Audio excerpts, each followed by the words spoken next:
Hi friend, यह आज की डिक्टेशन 100 वर्ड पर मिनट से है। यह डिक्टेशन स्टार्ट होगी 10 सेकंड बाद।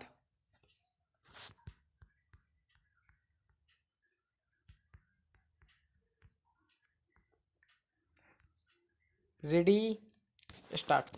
सभापति महोदय, मुझे बड़े दुख के साथ कहना पड़ रहा है कि आज सदन में जो कुछ भी हुआ वह सदन की गरिमा के खिलाफ है।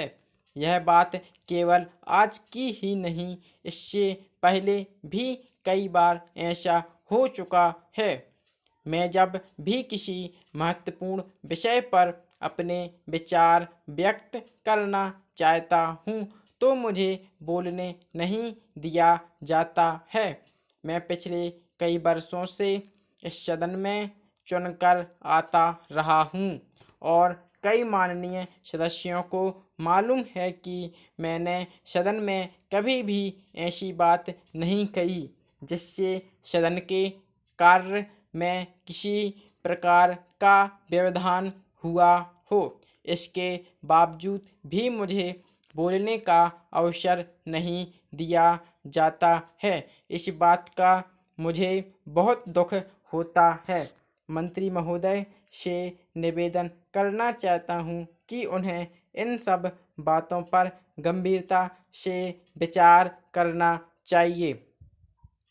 यदि मंत्री महोदय को इस घटना के बारे में जानकारी दी जाती तो मैं समझता हूँ कि इस प्रकार की बातें सदन में ना होती। पैरा महोदय, आपको पूरा सहयोग देने के लिए हम सभी यहाँ पर उपस्थित हैं। मेरा आपसे निवेदन है कि आपको प्रत्येक सदस्य को अपने विचार व्यक्त करने का अवसर देना चाहिए।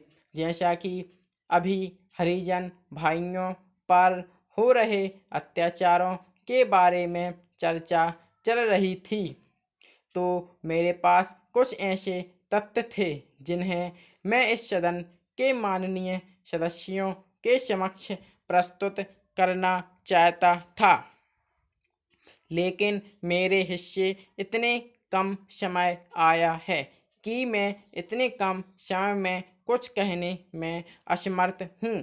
प्रजातंत्र में विरोधी दल भी एक प्रकार से सरकार का अंग होता है, इसलिए विरोधी दलों को भी अपने दायित्वों का पालन करना चाहिए और सरकार के साथ पूरा सहयोग करना चाहिए।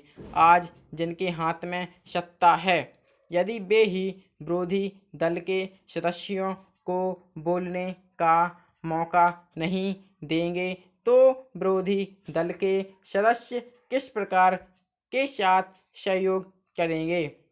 मुझे खेद है कि प्रधानमंत्री महोदय ने भी इस संबंध में विरोधी दलों को कोई आश्वासन नहीं दिया है। भविष्य में इस प्रकार की घटना नहीं होनी चाहिए। जहाँ तक हम लोगों का प्रश्न है तो हम चाहते हैं कि सदन का काम सुचारू रूप से चले और जनता की भलाई के कामों के लिए हम सरकार को पूरा सहयोग दें। पैरा महोदय, आज़ादी की लड़ाई के बाद हमारे देश में लोकतंत्र की स्थापना की गई।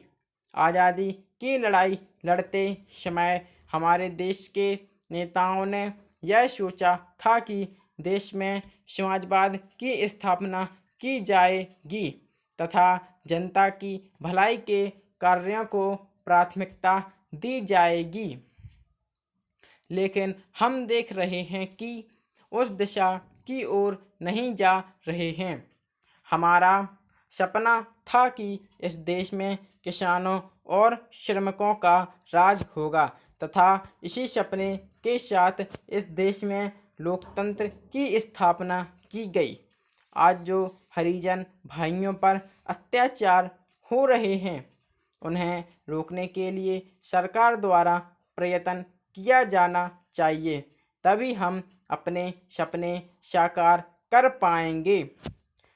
Full stop. Thanks for watching this video दोस्त फ्रेंड।